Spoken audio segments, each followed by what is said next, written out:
इसी तरीके से मेरे आका सल्लल्लाहु ताला अलैहि वसल्लम ने जवानों की फजीलत बयान फरमाते हुए इरशाद फरमाया कि जवान रहम दिल होते हैं, मुझ पर ईमान लाने वाले सबसे पहले सबसे ज़्यादा जवान ही थे, बूढ़ों ने तो मुझे ठुकरा दिया था। अल्लाह अकबर। ताजदार कायनात सल्लल्लाहु ताला अलैहि वसल्लम ने इस तरह से जवान की अहमियत बताई, जवान को रहम दिल बताया। यहाँ से ये बात समझ में आई कि जवान के दिल में अल्लाह ने रहम रखा है, उसमें कुछ कर गुजरने का जज्बा होता है, उसके अंदर एबिलिटी होती है, सलाहियत होती है, वो बहुत कुछ कर सकता है। इसलिए कि अल्लाह ने इब्तिदाई दौर से निकाल कर परवरदिगार ने उसे कुव्वत अता फरमाई, कमज़ोरी के मरहले से निकाल कर उसे कुव्वत व तवानाई अता फरमाई। मेरे प्यारे आका सल्लल्लाहु ताला अलैहि वसल्लम के प्यारे दीवानों, अगर तारीख या औराक को उलट करके देखें तो आपको पता चलेगा, शर्क से लेकर गर्ब और शुमाल से लेकर जुनूब तक अगर परचम इस्लाम को किसी ने लहलाया और बुलंद फरमाया तो उसमें नौजवानों का किरदार बहुत ज़्यादा नुमायां तौर पर नज़र आएगा। इसी तरीके से आप देखें, इल्मी खिदमात अगर देखें तो इसमें भी नौजवानों का किरदार नज़र आएगा। अखलाकी किरदार, अखलाक का मामला देखें तो इसमें भी नौजवान आपको नज़र आएंगे। सोशल एक्टिविटीज़ का मामला देखें तो इसमें भी आपको नौजवान नज़र आएंगे। लेकिन मेरे प्यारे आका सल्लल्लाहु अलैहि वसल्लम के प्यारे दीवानों, दुनिया के मुट्ठी भर लोगों ने ये अज़्म कर लिया है, अब किसी भी कौम का जवान उस सोच तक पहुंच न सके जो तामीर मिल्लत से मुताल्लिक हो, इसलिए इन्हें खिलौने दे दो, इन्हें गेम दे दो, इन्हें पबजी दे दो, इन्हें यूट्यूब पर गंदी पिक्चरें देखने दे दो ताकि ये इसके अंदर तबाह बर्बाद हो जाएं।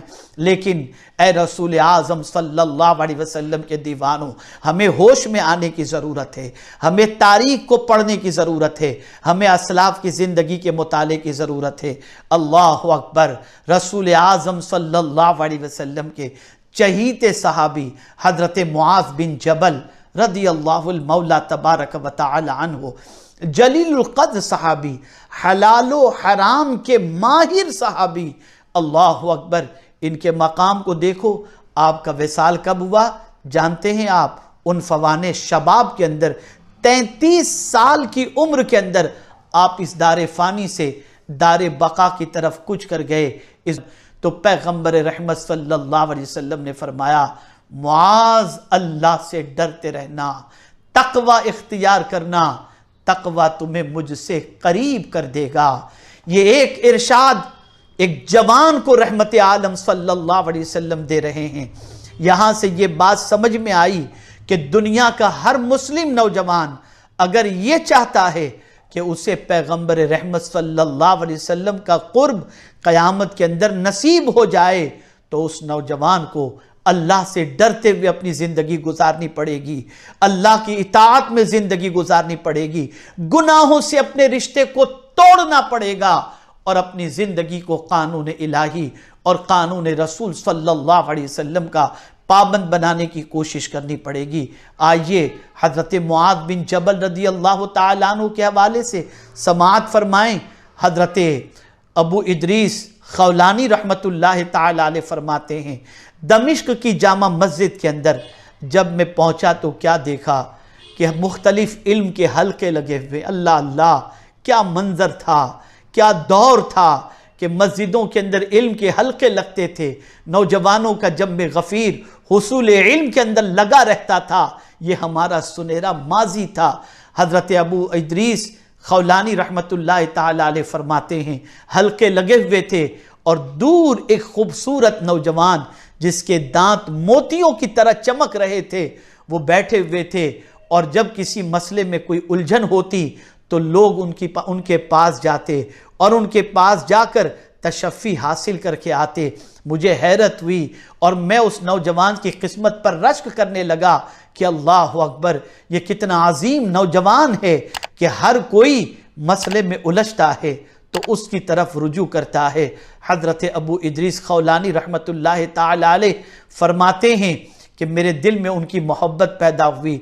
मैंने किसी से पूछा कि ये नौजवान जिसके पास लोग दौड़ दौड़ करके जाते हैं और तशफ़ी हासिल करके आते हैं, ये कौन हैं?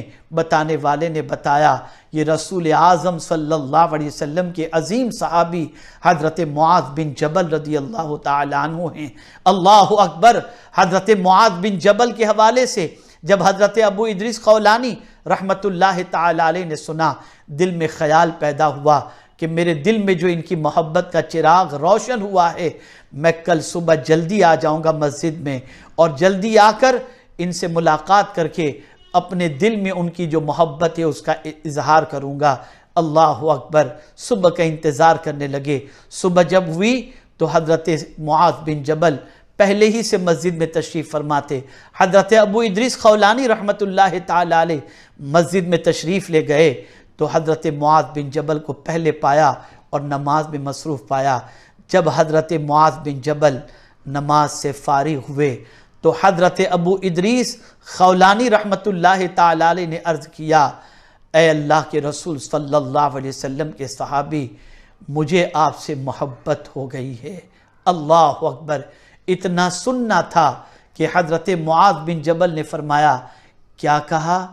तो उन्होंने अर्ज़ किया, मुझे अल्लाह के लिए तुमसे मोहब्बत हो गई है। फिर उन्होंने पूछा, क्या कहा तुमने? तो उन्होंने कहा, मुझे अल्लाह के लिए तुमसे मोहब्बत हो गई है। 3 मरतबा के इस तस्करे के बाद हज़रत मुआज़ बिन जबल रदी अल्लाह तआला अन्हु के पास जो चादर थी, वो चादर हज़रत अबू इदरीस खौलानी की तरफ उन्होंने डाली और उसके बाद उनको अपनी तरफ घसीटा और खींचा और खींचने के बाद फरमाया, आकाए करीम सल्लल्लाहु अलैहि वसल्लम ने फरमाया, अल्लाह के लिए 2 मोहब्बत करने वाले कल बरोज़े क़यामत मिंबर पर बिठाए जाएंगे। और रसूल आज़म सल्लल्लाहु अलैहि वसल्लम के इस इरशाद की रोशनी के अंदर तुम भी मुझसे अल्लाह के लिए मोहब्बत करते हो और मैं भी तुमसे अल्लाह के लिए मोहब्बत करता हूँ। अंदाज़ा लगाइए, ये थे हज़रत मुआज़ बिन जबल। लेकिन जब सैयदना फ़ारूक आज़म, चूँकि हज़रत मुआज़ बिन जबल रदी अल्लाह तआला अन्हु का विसाल गालिबन 17 हिजरी या 18 हिजरी के अंदर हुआ। हज़रत फ़ारूक आज़म रदी अल्लाहुल मौला तबारक व तआला अन्हु जब आप खिलाफत के मनसब पर फाइज हुए और उसके बाद आप अपने दौरे खिलाफत को जारी रखे और खिदमत कौम मिल्लत आप करते रहे, खिदमत दीन व इस्लाम करते रहे, खिदमत इंसान करते रहे।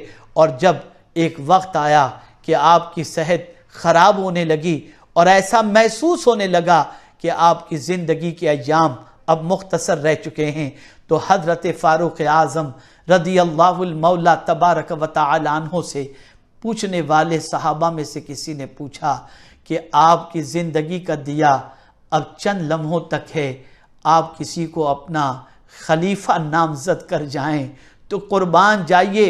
हज़रत फ़ारूक आज़म रदी अल्लाह तआला अन्हु फरमाते हैं, अगर मुआज़ बिन जबल जिंदा होते तो मैं मुआज़ बिन जबल को खिलाफत उनको जो है खलीफा नामज़द कर देता। जानते हो, किसी माँ ने अब मुआज़ बिन जबल जैसा जना ही नहीं है। अल्लाह अकबर। ये थे हज़रत मुआज़ बिन जबल रदी अल्लाहुल मौला तबारक व तआला अन्हु। उनकी जवानी का अंदाज़ा लगाएं, विसाल की उम्र 33 साल की थी, लेकिन जलील क़द्र सहाबी फ़ारूक आज़म रदी अल्लाह तआला अन्हु हज़रत मुआज़ बिन जबल के हवाले से अपने ये पाकीज़ा कलेमात इरशाद फरमाते हैं, हमारा माजी बड़ा सुनहरा था। तारीख़ के औराक़ उलट करके देखें, हज़रत उसामा इब्न ज़ैद की ज़िंदगी देखें, हज़रत ज़ैद बिन हारसा की ज़िंदगी देखें, हज़रत मुसअब इब्न उमैर की ज़िंदगी देखें। ये सब क्या थे? ये नौजवान थे जिनकी जवानी बेदाग थी और जिनकी जवानी के अंदर खिदमत दीन और सुन्नियत के साथ साथ खिदमत दीन के साथ साथ खिदमत कौम मिल्लत के वो सुनहरे नुकूश किताबों के अंदर मौजूद हैं कि जिन्हें पढ़ने के बाद हमें एहसास होता है कि अल्लाह के रसूल सल्लल्लाहु अलैहि वसल्लम ने नौजवानों की काया कैसे पलट दी थी। अफसोस, 100,000 अफसोस, मगरिब जिस बुराई की तरफ नौजवान को ले जा रहा है, आज का नौजवान उसी तरफ जा रहा है। आज के नौजवान अपनी जवानी को बर्बाद कर रहे हैं। बद किरदारी, मुश्त जनी, जिना, आवारगी, अय्याशी, फहश और सारी चीज़ों के अंदर हमारी कौम डूबती चली जा रही है। मुसलमानों, होश में आओ, अपने आप को गुनाहों से रोको, अपनी नफसानी शहवात को रोको।